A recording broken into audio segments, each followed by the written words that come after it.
Good morning. Thank you, Jared, for letting me just hop in on worship team. That was lovely. Now, for any of you who knew me prior to 2020, you may not have recognized me when I came in this morning, as I've let my hair grow and revert back to its natural color, which is the latest pandemic trend, My son, Ian, he has let his hair grow long as well. Apparently that was his life dream. But he really likes it. He wants to keep it that way. Anyway, one day when the weather was starting to get warmer, Ian and I were walking down by the locks. And someone approached me and commented on how well-behaved my granddaughter was. Yeah, and I thought, that's wrong on a number of levels. But I just said, thank you. And one of our longtime volunteers at the church, we've worked at the center, we've worked together for 18 years. And when she came back to volunteer after the lockdowns, she looked at me, and we were both wearing masks, of course, and she said, "And who are you?" And I'm like, "It's me, Louisa." And she's like, "Oh, I'm so sorry." So some of us have changed a lot during the pandemic. And certainly the pregnancy center had to change and adapt the way that we were offering our services, just like all of our churches have had to change and adapt, right?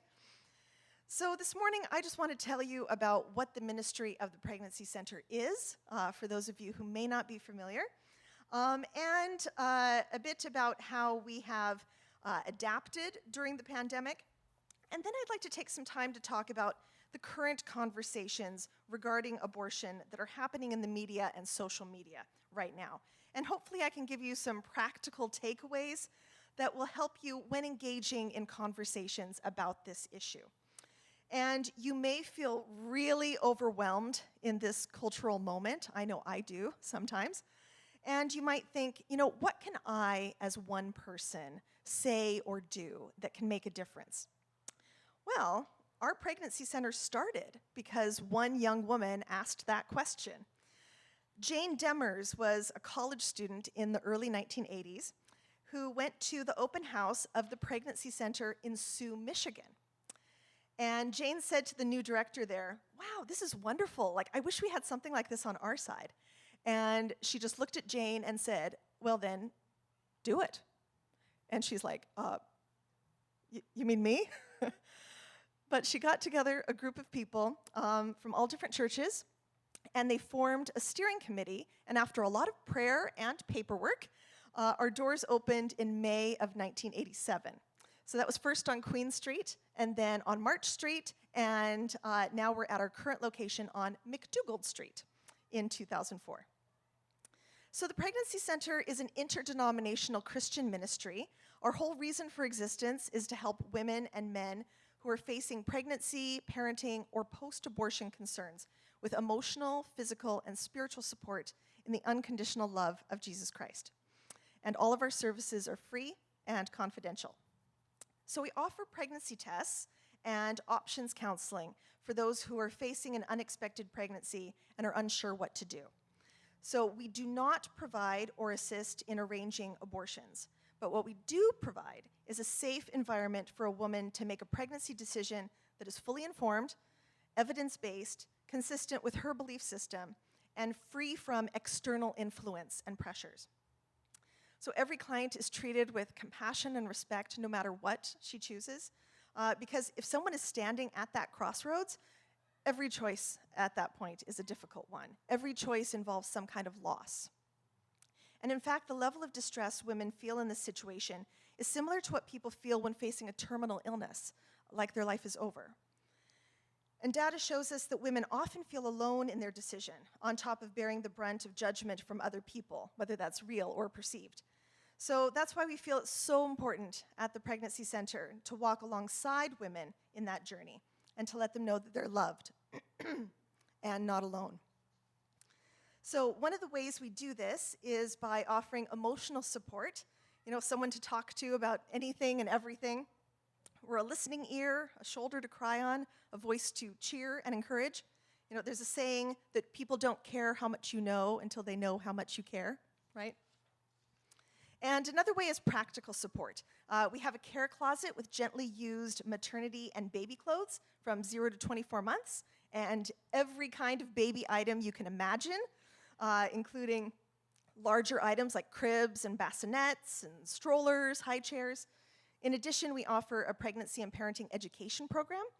That's both before and after the birth, where clients learn about all aspects of pregnancy, labor, and delivery, newborn care, developmental milestones, safety, etc., so that they can feel confident as a new parent. And I actually went through the program myself in my first pregnancy, so I can say from experience that it's incredibly helpful.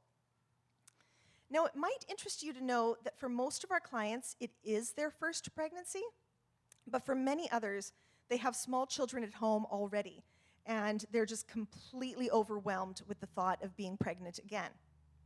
And it might surprise you that 65% of our clients are over the age of 25. So that's 65% over 25. Teenagers are sometimes the common stereotype, but they only make up about 10% of our clients. And we also provide post-abortion support for women who may be struggling emotionally after an abortion decision. We have a wonderful program called Living in Color for women looking for hope and healing no matter how many years or often decades have passed since their abortion. And we had a participant once who wanted to volunteer at the center. And because she had had an abortion in her past, we'd asked her to go through the post-abortion program first. We wanted to make sure that she had the chance to work through her own stuff so she wouldn't be triggered when she was counseling someone else, you know. We want to protect our volunteers from being put in a vulnerable position. And she was like, you know, I'm fine, I'm healed, I don't need to do this, but whatever, I'll do it. And apparently the first night, she just sat there with her arms crossed and said, I'm only here because you people are making me do this, so I can be a volunteer, so I'll jump through your hoops. You probably know what's coming, right? So it was so incredible. When I first met her, there was something about her eyes that were hard and cold. And then when I saw her again at the end of the program, I felt like I was meeting a different person because her eyes had changed, you know? They were sparkling and free. It was like something had been lifted off of her. And it had ripple effects in all of her relationships, freeing her to love her husband and her children and her grandchildren in new ways that she hadn't felt before. And she went on to take the facilitators training course, and now she helps other women find forgiveness and healing from past abortions.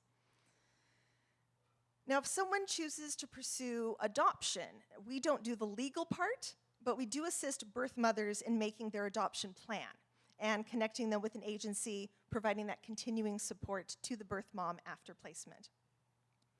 And other services we offer include bereavement support for miscarriage and a group for young fathers. Of course, that was pre-pandemic, so they aren't meeting at the moment, but we do encourage men to come to appointments with their partners as well, whenever that's possible. And today being Father's Day, I did want to talk a bit about our ministry to dads. So the majority of our male clients report that their dad was not a good role model in their lives and that they didn't have a close relationship with their dad. And they'll often say that they want to make better or different choices with their own children. And one of our fatherhood videos says that the 3 most important things to do as a dad is to be there, and to be there. And when a woman is undecided about having a baby, if the father is supportive and says, you know, we can do this together, I'll be here for you, then she is much more likely to continue that pregnancy. It makes a huge difference. And we have a couple currently enrolled in our pregnancy and parenting education program, and the dad has been really consistent in coming to all of the appointments every week with his partner.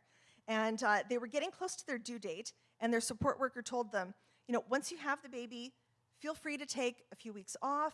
Just let us know when you feel ready to come back, and then you can continue the program. Well, they arrived at their usual appointment time exactly 1 week later, and they were holding a car seat carrier with a little bitty newborn inside. our client had given birth just a couple of days before. And she stood in the middle of the waiting room and gave all the details of her labor. It was way too much information. But she was just, both of them were just so excited. And they didn't have to come to their appointment. We told them they could take a break, but they didn't want a break. They wanted to be at the center, where they felt loved and valued and supported as parents. Now, prior to 2020, we saw on average 225 individual clients each year. Last year, that number was 133, so almost a 50% drop during the pandemic.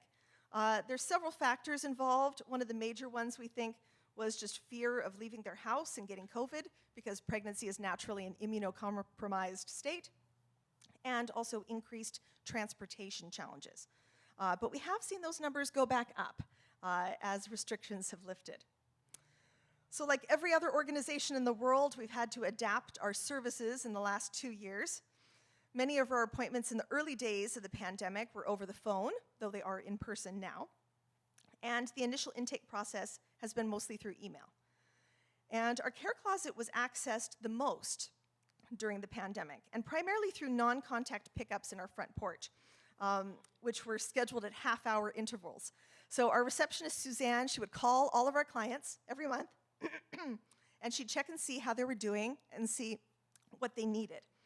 And this service was especially important during the strictest lockdowns last spring, as you might recall, when stores like Walmart didn't allow people to buy things like clothing and underwear for their children for 10 weeks. I'm not bitter or anything, but that was really rough. And so we were able to help our clients get the things that they needed during that particularly challenging season. And now we're allowing clients to shop again in person, but it is still by appointment so that no one is, or so that people aren't shopping at the same time. Now, we've had a lot of people asking if they can donate baby items right now, and the answer is no, we are filled to capacity. One aspect of the pandemic that we didn't expect was that everyone would take the opportunity to purge, and so we were inundated with donations, which is a good thing, but we just don't have any more room at the moment. So if you do have things to donate, you'll just have to hang on to them a little bit longer, or you can give to other charities in town. We also had to adapt our fundraising. For example, we couldn't hold large in-person events like our trivia night. And I know, and our baby bottle campaign went virtual with all donations given by check or online. This year, however, we tried a hybrid campaign, distributing actual bottles for those who prefer to have that physical baby bottle sitting on their kitchen counter. I had several people say that they missed that.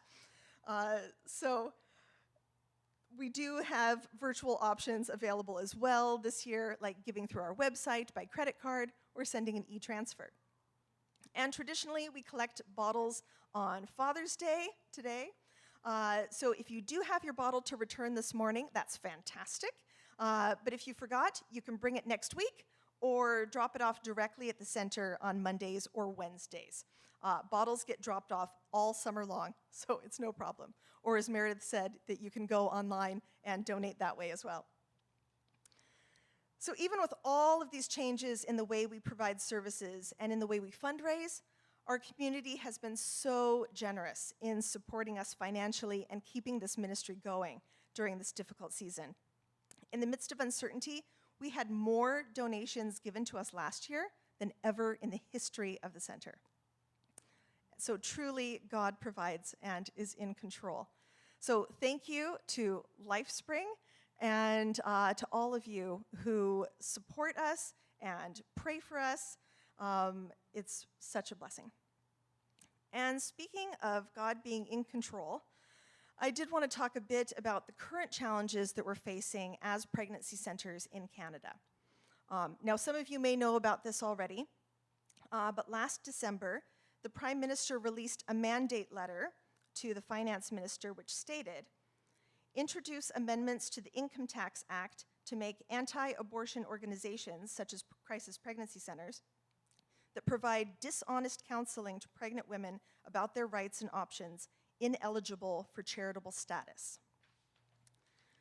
So, we certainly agree that dishonest counseling is not acceptable, and we're always upfront with our clients about what we do and what we do not do. For example, we do not provide or refer for abortion. We're very clear about that. But we do provide accurate information on all options and a safe place for someone to talk and process their unique circumstances and their feelings. Women access our services voluntarily, and they're free to make their own decision. Now, our national office, Pregnancy Care Canada, with whom we're an affiliate, has had the opportunity to participate in discussions concerning how best to move forward and to build bridges of communication with decision makers in our nation. And we hope that they'll continue to have these opportunities. So this issue was not brought up in the 2022 budget this spring, but we expect it will be likely to be brought forward in the fall. So I just urge you to please pray about this situation.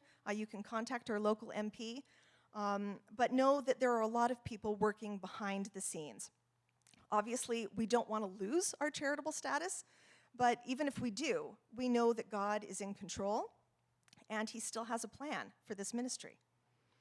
So no matter what happens at the government level and what they decide, there will still be women and men in our community who need compassionate support and help with pregnancy and parenting and post-abortion concerns. That's not going to change.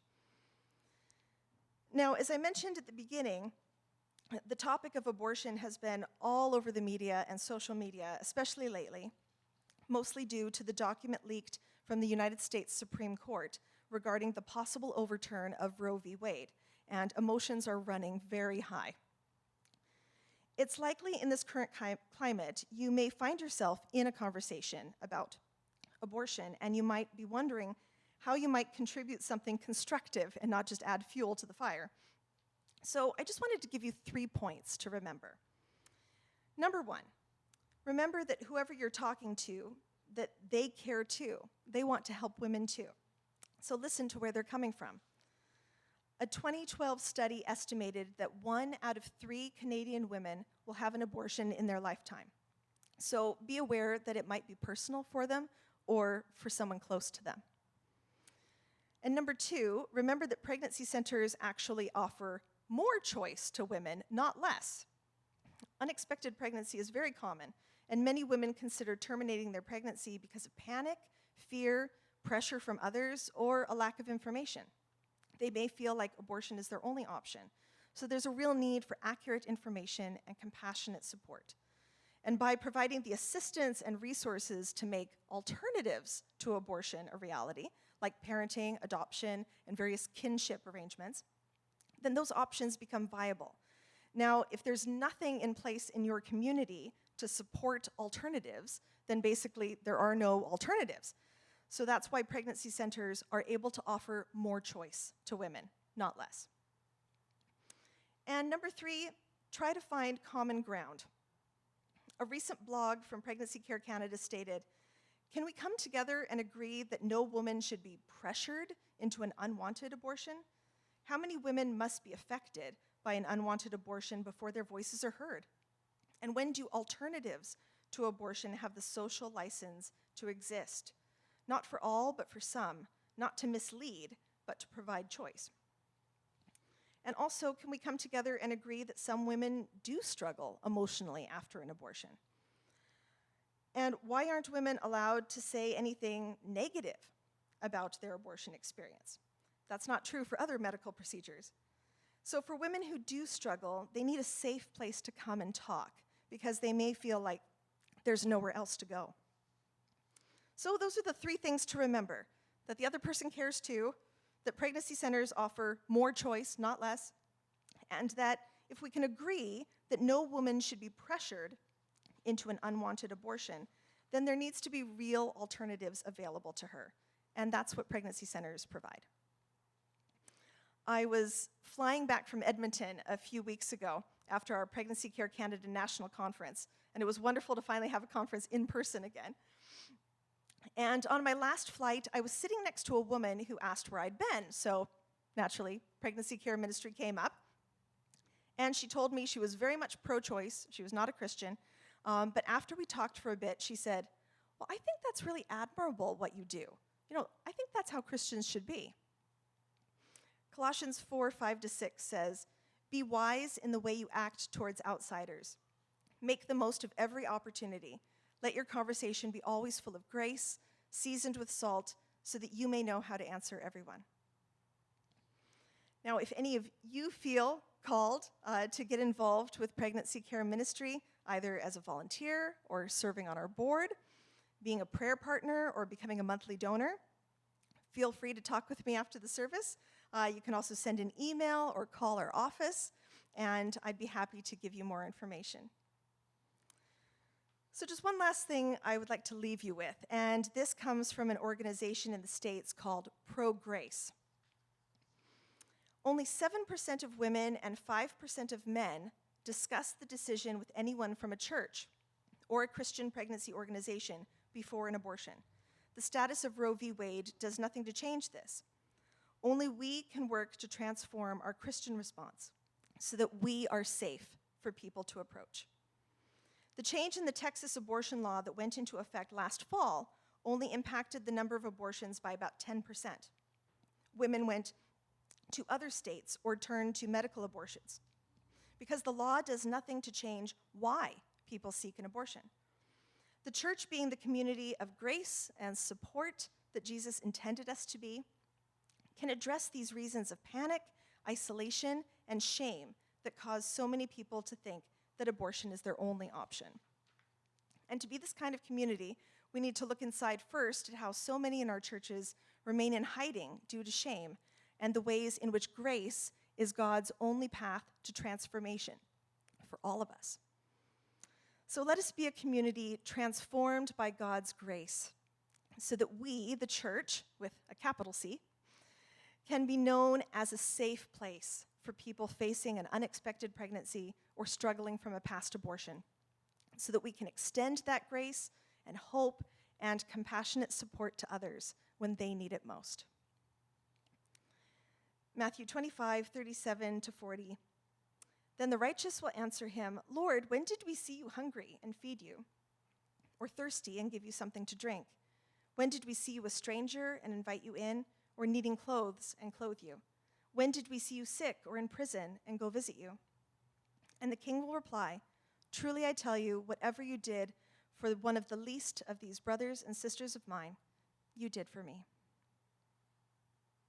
Thank you.